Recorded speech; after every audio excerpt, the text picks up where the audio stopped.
खलनायक एक प्रेमकथा। लेखक प्रिया उंबरकर, वाचक स्वर सिद्धी गायकर।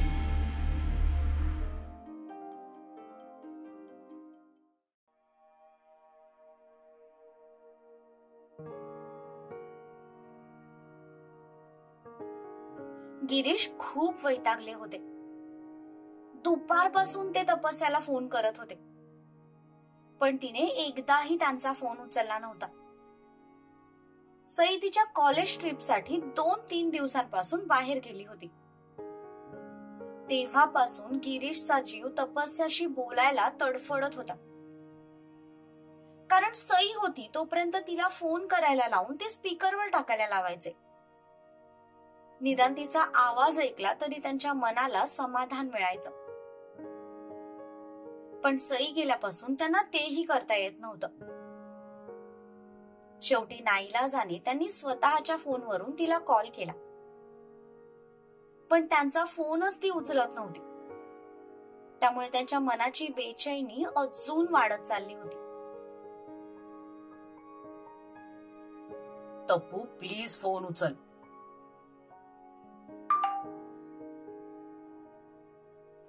त्यांनी तिला व्हॉट्सअपवर मेसेज ड्रॉप केला।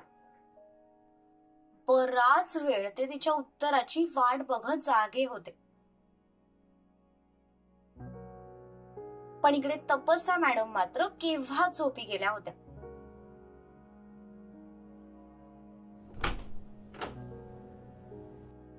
काय हो, काय त्या फोनकडे नुसते बघत बसलात? झोप येत नाहीये का? स्वाती रूम मध्ये आली तसा त्यांनी फोन बाजूला ठेवला आणि डोळ्यांवरचा चष्मा काढून टेबलवर ठेवून दिला। अगं, ते सईला फोन लावत होतो। अहो, 1 तासापूर्वीच बोललात ना तिच्याशी, आणि आता तर ती झोपली पण असेल। कशाला तिला डिस्टर्ब करता? हा, ते इतके दिवस ती कधी जात नाही ना बाहेर, त्यामुळे तिची काळजी लागून राहिली। तुम्ही ना उगाच तिची काळजी करता। काही वर्षानंतर ती लग्न करून सासरी जाईल, तेव्हा असंच रात्री बेरात्री तिला फोन करणार आहात का? आणि का कुणास ठाऊक, स्वातीच्या बोलण्यावर गिरीशचे डोळे पाणावले। त्यांनी लगेच मान दुसरीकडे फिरवली आणि अंगठ्याने डोळ्यातलं पाणी पुसलं। तेव्हा तिची काळजी राहणार नाही, कारण तिची काळजी घ्यायला तिचा हक्काचा माणूस तिच्या जवळ असेल। हे पण बरोबरच आहे म्हणा। बरं, आता झोपा, उशीर झालाय। स्वाती रूमचे लाईट बंद करत म्हणाल्या। त्या बेडवर जाऊन झोपल्या। गिरीशनी पुन्हा एकदा मोबाईल हातात घेतला। तपस्याचा रिप्लाय आलाय का ते चेक केलं, पण ती झोपली असल्यामुळे तिच्याकडून कोणतंही उत्तर मिळालं नाही। तसा गिरीश यांनी निराश होऊन सुस्कारा सोडला। मोबाईल बंद करून त्यांनी पण बेडवर अंग टाकलं। बराच वेळ ते तपस्याचा विचार करत जागे होते आणि त्यातच त्यांना झोप लागून गेली।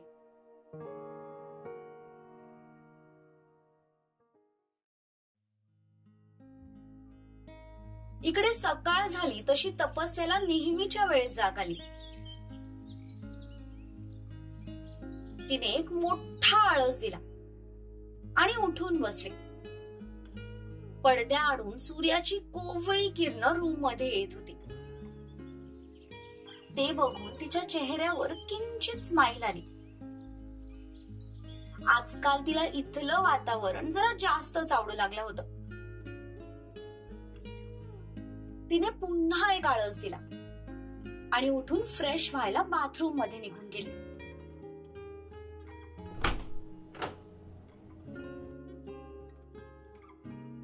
अंघोळ वगैरे आवरून ती खाली आली आणि आज काय नाश्ता बनवू या अर्थाने तिने किचन मध्ये शोधाशोध सुरू केली. त्याला ऑमलेट आवडतं हे तिला हेमाकडून कळालं होतं, त्यामुळे तिने ऑमलेटच बनवायचं ठरवलं. चल तप्पू, हो जा सुरू. तिने फ्रीज मधून काही अंडी बाहेर काढली आणि कांदा टोमॅटो कट करायला घेतले. गाणं गुणगुणतच ती तिचं काम करत होती. पण तिला हे माहित नव्हतं की बाहेरून वॉक करून आलेला सम्राट जाता जाता तिचा आवाज ऐकून काही क्षणासाठी जागेवर स्थिरावला होता. त्याच्याही न कळत तो किचनच्या दरवाजापर्यंत येऊन पोहोचलाही होता. ती दरवाजाला पाठमोरी होती, त्यामुळे तिचं त्याच्याकडे लक्ष नव्हतं. गाणं गुणगुणतच तिचं काम सुरू होतं. तो दरवाजातून एक टक तिलाच बघत होता. का बघत होता हे तर त्यालाही कळत नव्हतं. कदाचित कालच्या त्या एका प्रसंगामुळे तो तिच्याबद्दल आता थोडा वेगळा विचार करू लागला होता. ती तिचं काम करत होती. तितक्यात तिचा मोबाईल वाजला. तिने वैतागून फोनकडे पाहिलं, कारण तिच्या कामात अडथळा आला होता. पण स्क्रीनवरचं नाव बघून तिचा सगळा वैताग निघून गेला. फोन सईचा होता. गेल्या 2 दिवसांपासून त्या दोघींचं बोलणंच झालं नव्हतं. त्यामुळे सईचा कॉल बघून तिने लगेच हातातलं काम तसंच ठेवलं आणि नॅपकिनने हात पुसत तिने तो फोन रिसीव्ह केला. हॅलो सई. हॅलो ताई, कशी आहेस? मी छानच आहे, पण तू कुठे मिळलीस ते सांग. 2 दिवसांपासून फोन नाही की मेसेज नाही. मी कॉल करत होते तरी पण फोन लागत नव्हता तुझा. कुठेस तू? अगं ताई, हो तुला तेच सांगायला फोन केलाय. ऍक्च्युली सगळं इतकं अचानक ठरलं ना की तुला फोन करायचं राहूनच गेलं. म्हणून म्हटलं आज थोडा निवांत वेळ मिळालाय तर तुझ्याशी बोलावं. डोंट टेल मी सई की त्या हिटलरने तुझं लग्न इतक्या कमी वयात ठरवलंय. नाही ग ताई, तू आधी पूर्ण ऐकून तरी घे. बरं, जस्ट 1 मिनिट थांब. तपस्याने कानाला लावलेला फोन हातात घेतला आणि स्पीकरवर टाकून बाजूला ठेवला. ती पुन्हा तिचं काम करू लागली. हा, आता बोल सई. अगं ताई, मी कॉलेजच्या ट्रिपसाठी बाहेर आले. आधी जायचं नव्हतं, पण मग सगळं अचानक ठरलं आणि घाई गडबडीत तुला सांगायचं राहून गेलं. त्यासाठी सॉरी. आणि इथे ना नेटवर्कचा थोडा प्रॉब्लेम आहे, त्यामुळे कदाचित माझा फोन लागला नसेल. बरं माझं सोड, तू सांग, नवीन जॉब कसा सुरू आहे? अगं सई, माझा जॉब एकदम मस्त सुरू आहे. खाओ पिओ ऐश करो. तपस्याने पॅन मधलं ऑमलेट पलटलं. सम्राटच्या कपाळावर आठ्या गडद झाल्या. फोन स्पीकरवर असल्यामुळे तो सईचा आवाज सुद्धा ऐकू शकत होता. वाव यार, लकी आहेस. आणि तुझा तो हिटलर बॉस कसा आहे? परत काही बोलला की नाही तुला? पलीकडून सईचा आवाज त्याच्या कानावर पडला, कारण त्या दोघी त्याच्याबद्दल बोलत होत्या. पण यावर तपस्याचं काय उत्तर येतंय हे जाणून घेण्यासाठी तो थोडा एक्साइट झाला होता. कान आपोआप टवकारले गेले. सई, आधी मला पण हिटलरच वाटत होते ते, पण गेल्या काही दिवसांपासून त्यांच्या सोबत राहून आता माझं मत थोडं थोडं बदलत चाललंय. आय मीन, सर इतकेही काही वाईट नाही आहेत जितकी मी त्यांना समजत होते. तिने झालेलं ऑमलेट प्लेट मध्ये काढलं आणि का कुणास ठाऊक तिच्या उत्तराने त्याच्या मनाला एक वेगळंच समाधान मिळालं. जग त्याला वाईट म्हणतं, या गोष्टीचा त्याला फारसा फरक पडत नव्हता, कधी पडणारही नव्हता. पण आज आपल्याबद्दल ती काहीतरी चांगलं बोलते हे ऐकून एक वेगळ्याच प्रकारचा थंडावा त्याच्या मनाला मिळाला. ताई, काल शिव्या देत होतीस, आज त्यांचे गोडवे गातेस. उद्या असं नको व्हायला की त्यांच्या प्रेमात पडून वेडी होशील. सई, वयापेक्षा जरा जास्तच बोलायला लागलीस तू. चल, मी जरा कामात आहे, ठेवते फोन. बरं ताई, तुला बाबांचा कॉल आला होता का? ते मला तुझ्याबद्दल विचारत होते. आला होता काल, पण मी रिसीव्ह केला नाही. ताई यार, सोड ना राग. मी तुला सांगितलं ना, आई तुला सतत घालून पाडून बोलायची आणि हे बाबांना सहन होत नव्हतं. म्हणूनच तू इथून बाहेर पडावी त्यासाठी तुला ते असं टोचून बोलले. पण मनातून मात्र ते तुझ्यावर खूप प्रेम करतात. त्यांना तुझी काळजी वाटते ग. त्यांना जर माझी काळजी वाटत असती ना सई, तर ते त्यांच्या बायकोच्या विरुद्ध जाऊन माझ्या बाजूने बोलले असते. पण त्यांनी तेच केलं जे काही वर्षांपूर्वी माझ्या आईसोबत त्यांनी केलं होतं. तेव्हा सुद्धा त्यांनी माझ्या आईला झिडकारून तुझ्या आईची साथ दिली आणि आता सुद्धा त्यांनी मला झिडकारून पुन्हा एकदा तुझ्याच आईची साथ दिली. त्यांना अजून बाप या शब्दाचा अर्थच उमगला नाहीये. चल, सोड ना तो विषय. त्यांच्याबद्दल बोलून मला माझा मूड खराब करून घ्यायचा नाहीये. मी ठेवते फोन. बाय. तपस्याने फोन डायरेक्ट कटच करून टाकला. पण इकडे सम्राटने तिचं सगळं बोलणं ऐकलं होतं.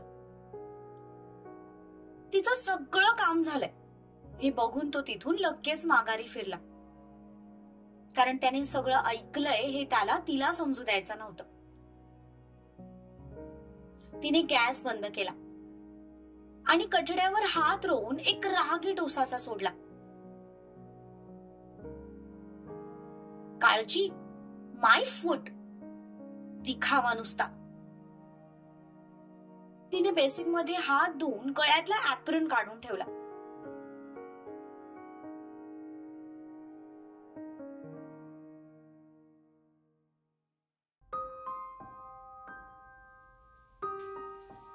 इकडे तो शॉवर खाली उभा होता.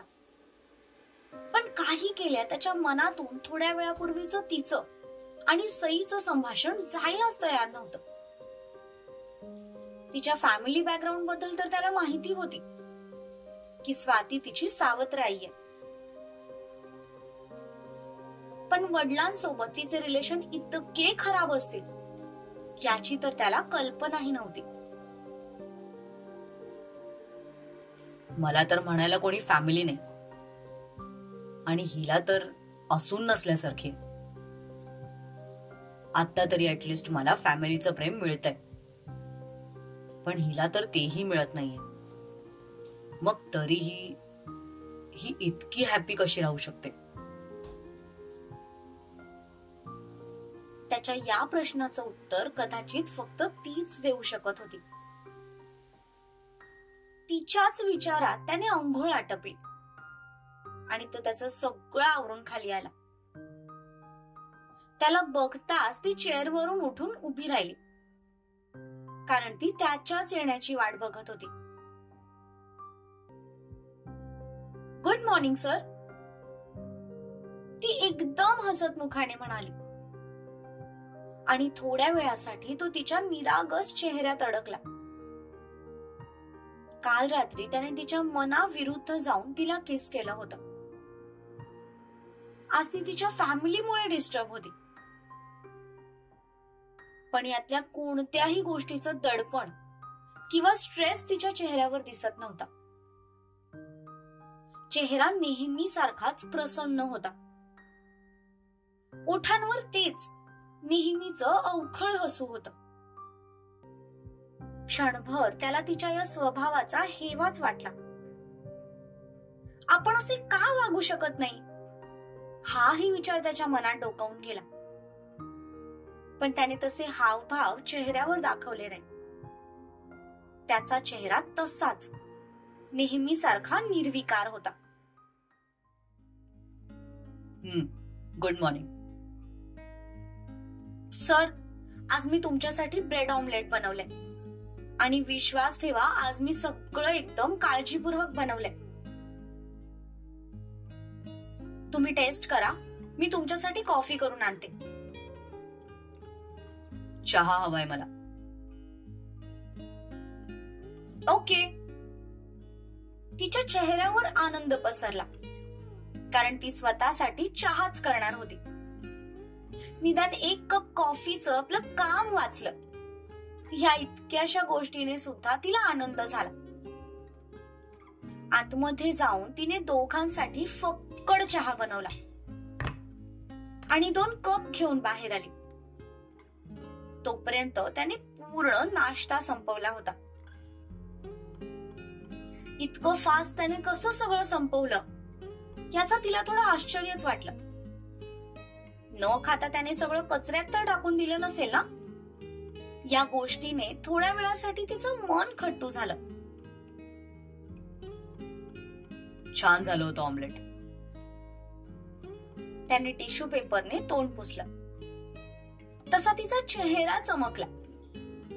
म्हणजे त्याला नाश्ता इतका आवडला होता की ती चहा बनवून आणेपर्यंत त्याने सगळं संपवलं होतं. आणि ते बघून तिला एखादं मोठं युद्ध जिंकल्यासारखं वाटू लागलं. कारण आज पहिल्यांदा तिने बनवलेलं काहीतरी त्याला आवडलं होतं. थँक्यू सर, पण तुम्ही नक्की खाल्लंय ना? नाही, खिशात भरून घेऊन जातोय. त्याला असं उत्तर देण्याची सवय होती, कारण तो रवीच्या सारखे 2 नमुने सांभाळत होता. त्या दोघांना पण अशा उत्तरांची सवय होती. पण तपस्याला मात्र नव्हती. त्यामुळे तिच्या चेहऱ्यावर भलं मोठं प्रश्नचिन्ह उमटलं. मस्करी करतोय. खरंच मी नाश्ता केलाय आणि नाश्ता खरंच चांगला झाला होता. आणि चांगला झाला नसता तरीही तो मी खाल्लाच असता, कारण मला अन्न वाया गेलेलं आवडत नाही. Thank you sir. मी जातोय. घराकडे नीट लक्ष ठेवशील. त्याने साईडला ठेवलेली त्याची बॅग आणि ब्लेझर हातात घेतलं आणि दरवाजाच्या दिशेने जाऊ लागला. पण तो अगदी काहीच पावलं पुढे गेला असेल तितक्यात त्याला काहीतरी क्लिक झालं. तसा तो जागेवर थांबला आणि पुन्हा माघारी आला. काय झालं सर? काही विसरलंय का? घराकडे नीट लक्ष ठेव आणि आणि आणि स्वतःची सुद्धा काळजी घे. कुठेही धडपडू नकोस आणि हेमा गेल्यावर घराबाहेर जाऊ नकोस. घरातच राहा. त्याने इन्स्ट्रक्शन्स दिल्या आणि तिचा चेहरा यावेळी खरंच पाहण्यासारखा झाला. हा आपली काळजी करतोय का? तिच्याच मनाने तिला प्रश्न विचारला. इकडे बाहेर जाताना त्याला मात्र भास्करचा चेहरा आठवला होता आणि म्हणूनच तिला इन्स्ट्रक्शन देण्यासाठी तो माघारी आला होता. ती तर अजूनही या धक्क्यातून बाहेर आली नव्हती की तो आज तिच्याशी इतक्या नॉर्मली बोलतोय. इतर वेळ एकतर चिडचिड करायचा नाहीतर ऑर्डर सोडायचा, पण आज पहिल्यांदाच त्याच्यामध्ये काहीतरी नॉर्मल संवाद होत होता. त्यामुळे ती थोडीशी गोंधळली होती. आणि हो, बाहेरून काही हवंच असेल तर बाहेर सिक्युरिटी गार्ड्स आहेत, त्यातल्या कोणाला तरी सांग. आणि काही अर्जंट काम असेल तर डायरेक्ट मला कॉल कर. आणि यावेळी तिच्या चेहऱ्यावर 12 नाही तर अख्खं घड्याळ वाजलं. ती असे एक्सप्रेशन्स देऊन त्याच्याकडे बघत होती जणू काही तिच्या समोरचा सम्राट नकली आहे. बाय. त्याने तिच्या डोळ्यात पाहिलं. क्षणभरासाठी त्याची नजर तिच्या नजरेत अडकली. ती मात्र गोंधळून त्याच्याकडे पाहत होती, कारण त्याच्या त्या वागण्या बोलण्यावर तिला विश्वासच बसत नव्हता. आपण काही चुकीचं ऐकलंय का की आपले कान वाजतायत? या संभ्रमातून ती अजूनही बाहेर पडली नव्हती. तो तिला बाय म्हणाला आणि निघून गेला.